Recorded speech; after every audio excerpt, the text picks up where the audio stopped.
The sun was just beginning to rise over the city skyline, casting a golden glow across the streets below. The air buzzed with the energy of early commuters rushing to work, cars honking impatiently at red lights, and the distant hum of construction, workers starting their day. Among the crowd, Marcus Johnson walked briskly toward his destination, a small but charming brick building on the corner of Main Street. It wasn't flashy or extravagant, but it held immense meaning for him. This was Community First Bank, a place he had dreamed of owning since he was a teenager growing up in this very neighborhood. Marcus had always been fascinated by business. As a child, he would watch his mother carefully budget every dollar to make ends meet, teaching him valuable lessons about money and responsibility. Those early experiences sparked something inside him, a desire to help others achieve financial stability.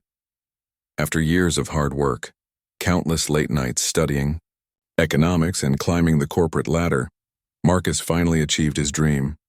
He purchased the struggling bank last year, determined to turn it into a pillar of support for local entrepreneurs and families. Today, however, wasn't supposed to be a typical workday. Dressed casually in jeans and a hoodie, his go-to outfit, when he wanted to feel comfortable, Marcus planned to catch up on some paperwork in his office. He didn't expect anyone to pay much attention to him. After all, it was Saturday, and most employees were off. Still, as he approached the glass doors of the bank, he couldn't help but smile. Every time he stepped inside, he felt a surge of pride knowing that he had built something meaningful here. As Marcus entered the lobby, the faint scent of fresh coffee greeted him. The space was quiet, save for the soft hum of fluorescent lights overhead. A few plants adorned the corners, adding a touch of warmth to the otherwise professional atmosphere. Behind the counter, a young woman sat organizing papers.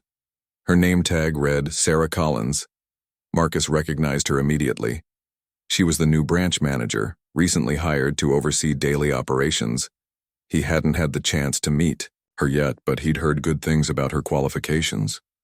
Sarah looked up from her task and noticed Marcus standing near the entrance. At first glance, she saw a tall man wearing casual clothes, his hands shoved into the pockets of his hoodie. His presence seemed out of place in the polished environment of the bank. For a moment, she hesitated, unsure whether to greet him or ask if he needed assistance. Something about his relaxed posture made her uneasy. Was he a customer, a delivery person, or maybe someone who didn't belong here at all? Curiosity got the better of her, and Sarah decided to approach him. With a polite smile plastered on her face, she said, "Good morning, can I help you with anything?" Her voice carried a friendly tone, though her eyes betrayed a hint of caution. Marcus turned to face her, returning her smile warmly. "Morning," he replied, his voice calm and confident. "I'm actually the owner of the bank. Just here to grab some files from my office." For a split second, Sarah froze.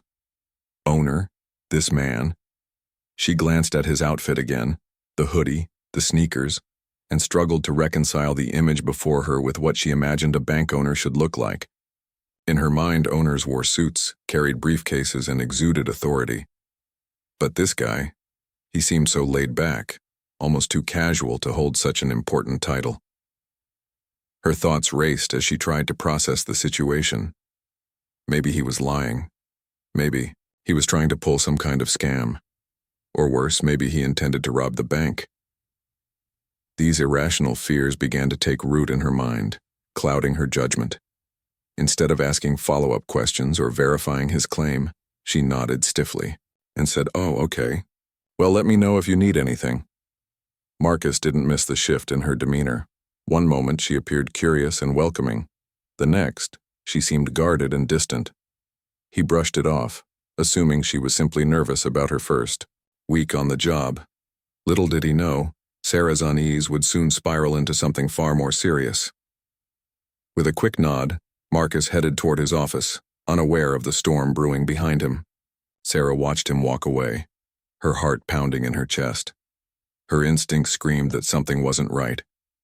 But instead of confronting him directly or seeking guidance from a colleague, she retreated to her desk, her mind racing with worst-case scenarios. And that's when she made the decision that would change everything, for both of them. Sarah sat at her desk, her fingers drumming nervously against the polished wood surface. The encounter with Marcus replayed in her mind, like a broken record. His casual attire, his confident demeanor, even the way he introduced himself, it all felt off. Try as she might, she couldn't shake the nagging feeling that something wasn't quite right. Why would the owner dress so casually? She wondered aloud, her voice barely above a whisper. And why come in on a Saturday when no one else is around? Each question only deepened her suspicion. To her, these details painted a picture of someone who didn't belong, not because of any concrete evidence, but because of the biases she carried within her, ones she hadn't fully acknowledged until now. Her eyes darted toward his office door, which stood slightly ajar. Through the narrow gap, she could see Marcus moving around, rifling through stacks of papers and occasionally jotting down notes. From where she sat, there was nothing overtly suspicious about his actions. Yet her mind continued to twist ordinary behavior into something sinister. What if those papers contained sensitive information? What if he was stealing client data? The possibilities swirled in her head, each more alarming than the last. Desperate to ease her growing anxiety, Sarah pulled out her phone and opened the bank's employee directory. Scrolling through the names, she found Marcus Johnson listed as the CEO. His photo matched the man currently in the office. On paper, everything checked out. But still, doubt lingered in her mind. Why, then, did he seem so different from what she expected? Shouldn't someone in his position carry themselves differently? Look different? Act different? These unspoken expectations gnawed at her, fueled by stereotypes she had absorbed over the years without realizing it. She told herself she was being cautious, not prejudiced. After all, wasn't it her job to protect the bank and its clients? If she ignored her gut feeling and something bad happened, how would she live with herself? These rationalizations gave her the courage, or perhaps the excuse, to act on her suspicions. Taking a deep breath, Sarah picked up the phone and dialed Ivan. Her hands trembled as she waited for the operator to answer. When the calm, professional voice came on the line, she hesitated for a moment, questioning whether she was doing the right thing. But the thought of ignoring her instincts felt worse. Gathering her resolve, she spoke softly, careful not to draw attention from the other side of the room. "Yes, hi," she began, her voice shaky. "I'm calling from Community First Bank. There's a man here who says he's the owner, but I don't think he is. He's acting strangely, and I'm worried he might be up to something." The operator asked for more details, prompting Sarah to describe Marcus. "He's tall, African-American, wearing a hoodie and jeans," she said, leaving out the fact that he had identified himself as the owner.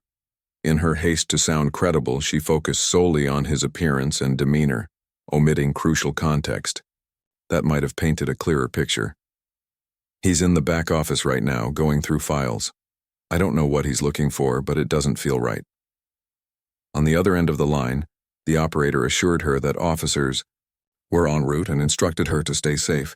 Hanging up, Sarah felt a mix-headed emotions, relief that she had taken action, guilt for potentially causing trouble, and fear of what might happen next. She glanced toward Marcus's office again, half expecting him to burst out and confront her. But he remained oblivious, engrossed in his work. Minutes passed like hours as Sarah waited anxiously for the police to arrive. Outside, the familiar wail of sirens grew louder, signaling their approach. Officers parked near the entrance, their marked vehicles drawing curious stares from passers-by. Inside, Marcus continued working, unaware that his peaceful morning was about to be interrupted in the most jarring way imaginable. When the officers entered the bank, Sarah watched silently, her stomach churning with a mix of dread and anticipation. She knew she had set events in motion that couldn't be undone. But deep down, a part of her still clung to the belief that she had done the right thing, that her actions were justified. Only time would reveal the true cost of her decision. The sound of sirens pierced the quiet morning air, growing louder with each passing second. Pedestrians outside turned their heads curiously as two police cars screeched to a halt in front of Community First Bank. Blue and red lights flashed against the large glass windows, casting an eerie glow inside the otherwise calm building. For Marcus, who was still engrossed in reviewing documents at his desk, the sudden commotion came as a complete shock.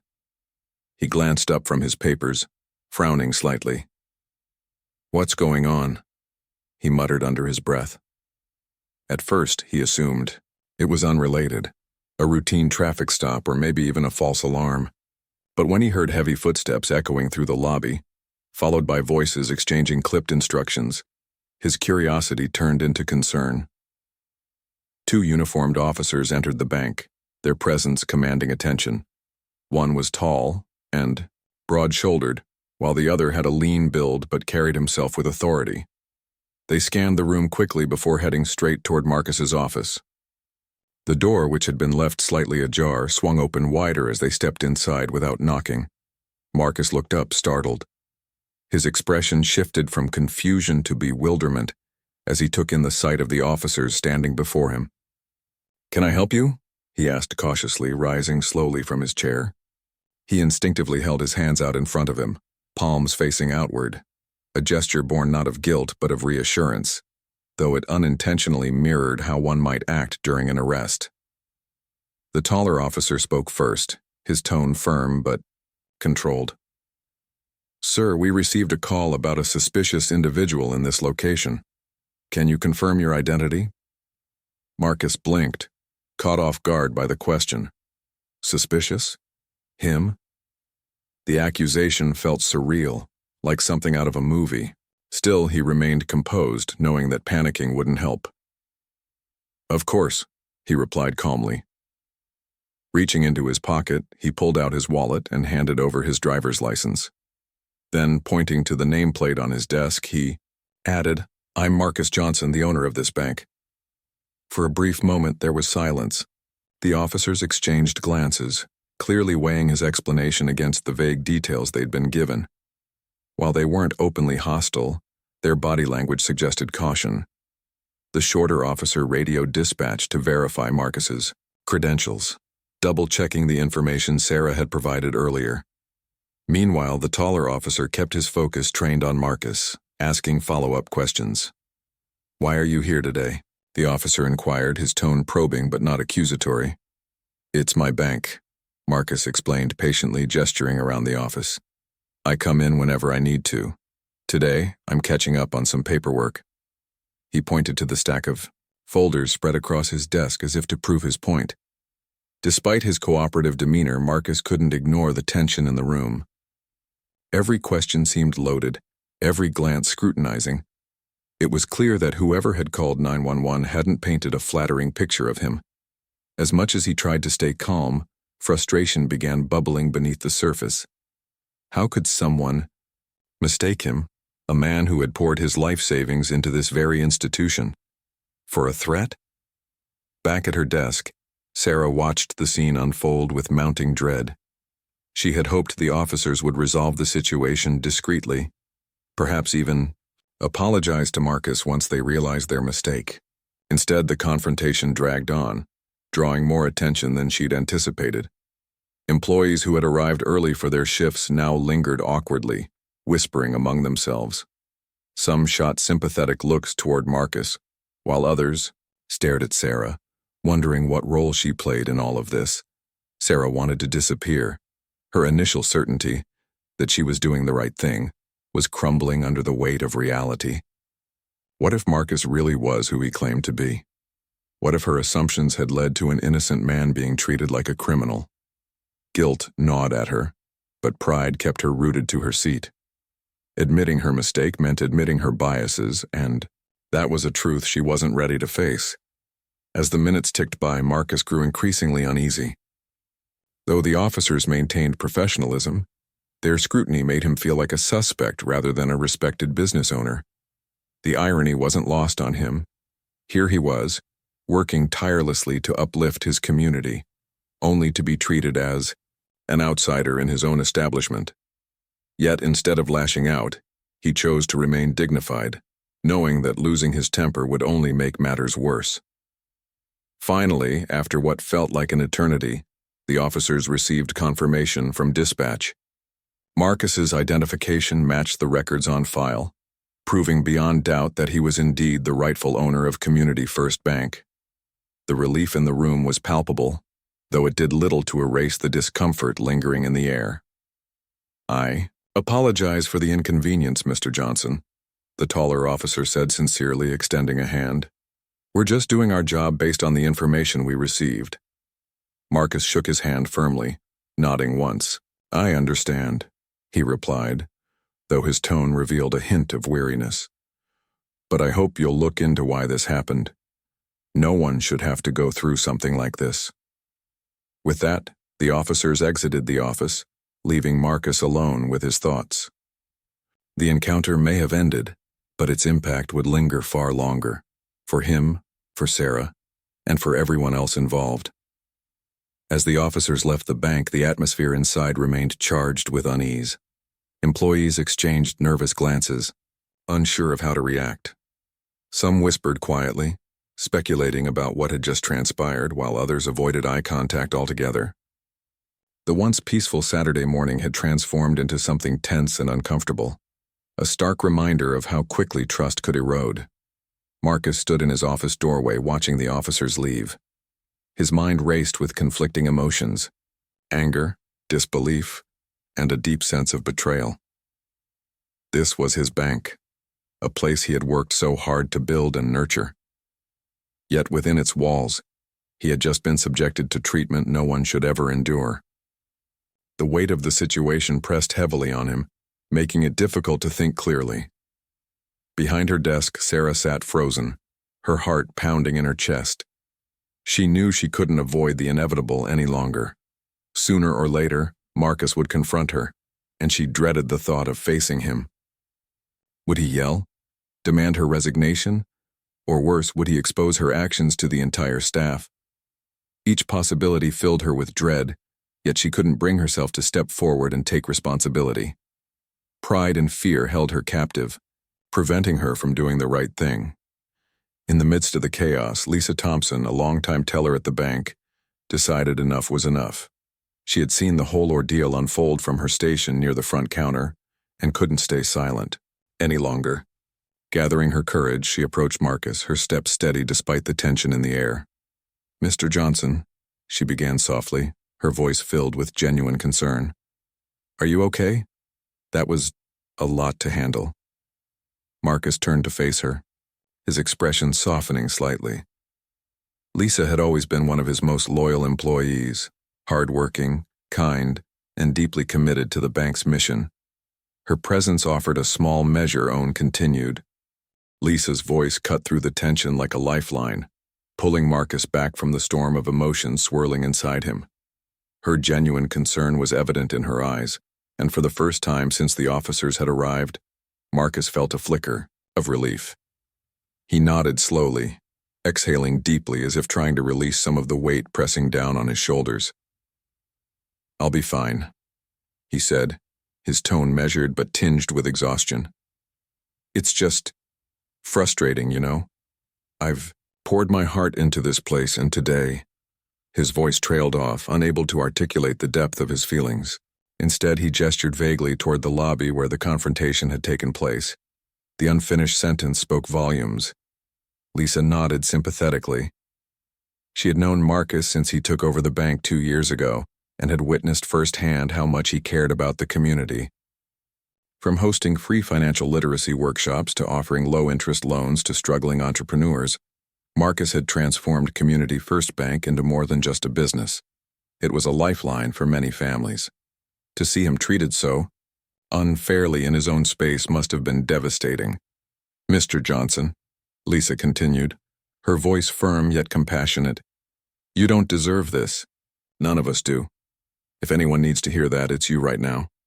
She paused, glancing briefly at Sarah, who sat rigidly at her desk, staring at her computer screen as if willing herself to become invisible.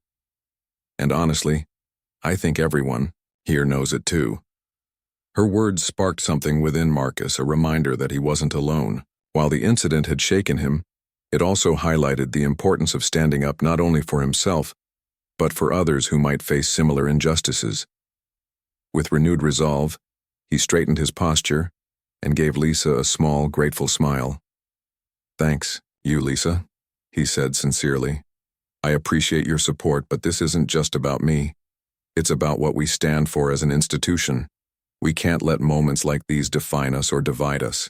Instead, we need to learn from them. With that, Marcus made a decision. Turning toward the group of employees gathered nearby, he raised his voice slightly to address them. Listen up, everyone. I know today has been unexpected, to say the least. But I want to make one thing clear. No matter what happens, our mission remains the same. This bank exists to serve this community, to provide opportunities, build trust, and create a better future for all of us. His speech resonated deeply with the staff, many of whom nodded in agreement. Some even clapped softly, moved by his determination to rise above the situation. However, not everyone shared their enthusiasm. Sarah remained seated, her face pale and her hands trembling slightly. She knew she couldn't avoid accountability forever. Later that afternoon, HR representatives arrived to investigate the incident. In a private meeting room, they questioned both Marcus and Sarah separately, piecing together the events leading up to the 911 call. When it was Sarah's turn to speak, she struggled to find the right words. Her initial defensiveness, claiming she had acted out of caution, quickly crumbled under scrutiny. As she recounted her thought process, she realized how flawed her assumptions had been. I didn't mean for things to escalate like this, she admitted, her voice barely audible. I thought I was doing the right thing. But looking back, I see how wrong I was. Marcus listened quietly during the meeting, his expression unreadable. Though part of him wanted to lash out, another part understood that Sarah's actions stemmed from ignorance rather than malice. Still, understanding didn't excuse the harm caused. By the end of the session, it was decided that Sarah would be placed on administrative leave pending further review. Whether she returned depended entirely on her willingness to confront her biases and grow. The days following the incident were a whirlwind of reflection and change for Community First Bank. News of the 911 call spread quickly among employees, sparking heated discussions about bias, privilege, and accountability. For many, it served as a wake-up call, a stark reminder of how deeply ingrained prejudices could manifest in everyday interactions. Marcus seized the opportunity to turn this painful moment into a catalyst for growth. He called an emergency staff meeting, inviting everyone, from senior managers to entry-level tellers, to gather in the conference room. The atmosphere was tense as people filed in, unsure of what to expect. Would Marcus reprimand them? Resign in frustration? Or worse, shut down the bank entirely? No one knew. But the uncertainty hung heavy in the air. When Marcus stepped into the room, the murmurs died down instantly. Dressed in a crisp suit that exuded authority, he carried himself with quiet confidence. Standing at the front of the room, he began speaking without pretense or anger. Let's start with honesty, he said, his voice steady and clear. What happened here was unacceptable. Not because of who I am, but because it goes against everything we claim to stand for. Our mission is to uplift, empower, and unite this community. Yet, when faced with a situation that challenged our assumptions, we fell short. His words struck a chord with the audience. Some shifted uncomfortably in their seats, while others nodded in agreement. Marcus didn't shy away from addressing the elephant in the room: unconscious bias. He explained how even well-meaning individuals could harbor stereotypes that influence their decisions, often without realizing it. Using the recent incident as an example, he encouraged everyone to examine their own beliefs and behaviors critically. This isn't about pointing fingers or assigning blame, he emphasized. It's about learning and growing together. Because if we can't address these issues within our own walls, how can we expect to make a difference out there? To drive his point home, Marcus announced a series accidental. In the weeks that followed, Community First Bank underwent a transformation, not just in its policies, but in the hearts and minds of those who worked there. Marcus's decision to implement mandatory training sessions on racial bias and cultural competency became a cornerstone of this change. The workshops were led by renowned experts who specialized in diversity education, and they challenged employees to confront uncomfortable truths about themselves and society. At first, some staff members resisted the idea. A few grumbled under their breath, claiming the training was unnecessary or that it singled them out unfairly. But as the sessions progressed, even the skeptics began to see their value. Through interactive exercises, candid discussions, and real-world examples, participants gained a deeper understanding of how biases operated silently in everyday life. Many left the workshops feeling enlightened and determined to do better. Sarah, still on administrative leave, faced a crossroads. She had spent days wrestling with guilt and shame over her role in the incident. At times, she considered resigning altogether, convinced she wasn't fit for leadership. But after speaking with HR and attending a private counseling session, she realized running away wouldn't solve anything. If she truly wanted to grow, she needed to face her mistakes head-on.